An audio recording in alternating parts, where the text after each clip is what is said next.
Hi, and welcome to the first episode of Main Topic, where we're going to be talking about pop culture and things going on in the entertainment industry today.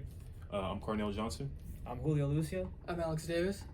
and the first topic we're going to be talking about today is Kanye West's most recent concert in Mexico City. I think this is big culturally, not only just big culturally, but also big for Kanye in the entertainment industry, as he's been gone for the last couple of years on having bipolar episodes and mental health issues. It's big to see him come back and have such a big crowd in a place that isn't in America. And culturally, many big pop stars actually do enjoy performing in Mexico City. And I just wanted to get you guys' thoughts on it. Yeah, I think it's great to see Kanye kind of coming back from that big break he took from performing, making music, all that type of stuff. You know, he's a great artist. A lot of people have heard him for years now. Personally, I like a lot of his music, and I think the Mexico City concert kind of making his comeback says a lot about the venue itself. I don't know where he performed, but the city itself, not just him, but we had Kendrick Lamar a few months ago performing there.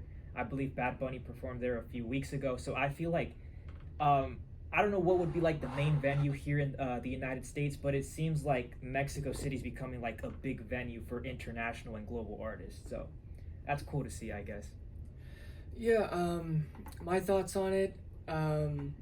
I just saw the video 30 seconds ago, and the crowd, it was a really, really huge crowd, which I'm surprised, given all the stuff that, as Carnell said, he has these like bipolar episodes or rants, and some of the stuff that he says, it's like he had intercourse with his cousin, and just he likes Nazis, and it's just this stuff, that a whole bunch of stuff that he said, and I'm shocked how big the crowd was, but that's in a sense, I guess it's good that he kind of like took that big break, that big gap of performing. I guess given how big the crowd was, people still like him. I know I'm one of them. I like his music, not the stuff that he said, but I like his music. The Work It Harder, Faster, Stronger video is a favorite of mine. So those are just my thoughts on it. Yeah, overall, I like what you guys like brought up the venue and stuff. I was reading, and actually, I seen that it was a bullfighting venue. Mm-hmm. So usually those are a lot bigger than venues that we have in the U.S. Mm-hmm. So that's why, like, the pictures, bro, it looks huge. Yeah.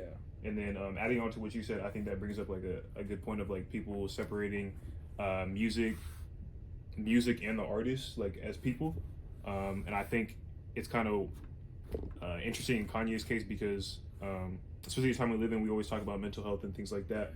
But obviously, I don't condone the things that Kanye said because some of them are like very outlandish, of course. But I think it's important to acknowledge that that he is a celebrity. So celebrities having mental breakdowns are a lot more publicized than normal everyday people.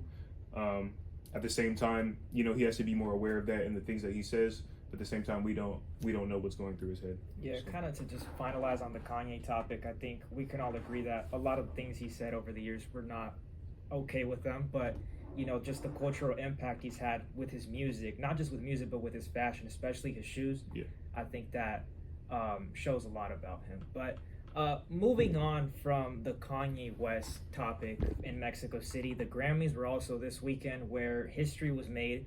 Starting off, Kendrick Lamar becomes the most successful rapper when it comes to the Grammys, I believe, with 27 Grammy Awards. So anything you guys would like to, say about Kendrick? Kind of just speaking to like his cultural influence, especially in the Black community.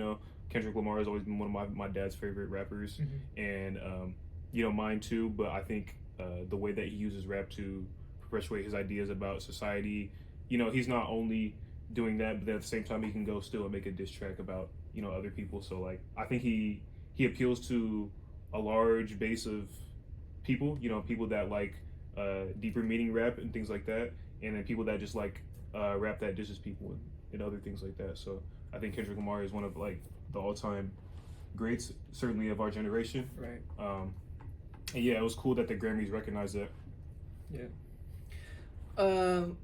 About Kendrick Lamar winning 27 Grammys. Well, right? he didn't win all 27 Oh, this time, but he- yeah, he got to that point. I think he surpassed Jay-Z. I think Jay-Z was yeah. previously the one who had the most. Now it's Kendrick Lamar with 27. Okay. I listened probably like one or two of his songs. He's a really good artist. But I don't know. I'm happy for the guy. I really don't. I only know like two of his songs. I don't really listen to the guy that much. But he's the songs that I've heard from him, they're good. So Yeah. And then last but not least, Bad Bunny also made history because his album, Debí Tirar Más Fotos, won Album of the Year, and it was the first album in Grammy history to be written or to be made in Spanish. So definitely history being made for the Hispanic Latino community. As a Hispanic man myself, that makes me very proud seeing Bad Bunny win. I know he's Puerto Rican, not Mexican, but still it means a lot for our community. And then seeing him win at that stage in the Grammys was really cool. But then again, it's like a very good week for him. I believe he recently dropped his very own shoe with Adidas. And then on Sunday, he will be performing, headlining the Super Bowl show. So it just means a lot for the Latino community overall. Anything you guys would like to add in about Bad Bunny and, everything that's going on with him right now? I think it was really cool to see, especially like with the things that are going on in America right now, and him even using his space to voice that. Right. America has a very big Latino fan base, even especially here in California. Mm-hmm. So I think it's good that he used his voice not only to continue making music, but also speak out for the people that aren't able to speak for themselves. yeah, kind of piggybacking off of what you said, that's a good thing to see. As somebody who's Mexican, I really like to see that, and I want to see more of that, more of Hispanics winning awards like that.